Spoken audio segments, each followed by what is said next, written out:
Hi friends! Welcome back to my channel. In today's video, I'm going to show you how to reset accessibility settings on the Samsung Galaxy A05. If you're new here, don't forget to subscribe and give this video a thumbs up. Now let's dive in. First, unlock your phone and open the Settings application.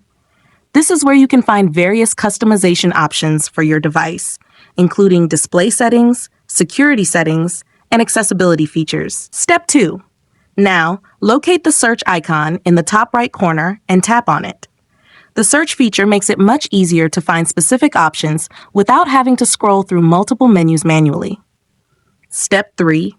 In the search bar, type Reset Accessibility Settings and wait for the results to appear. This will bring up relevant options related to your accessibility settings. Step 4. After performing the search, find the Reset Accessibility Settings option from the search results and tap on it. Choose the Reset Accessibility Settings option again. Step 5. For the last and most important step, locate the Reset Settings option.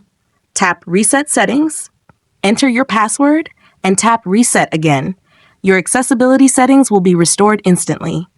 If you found this tutorial helpful, don't forget to give it a thumbs up and subscribe to my channel for more great tips.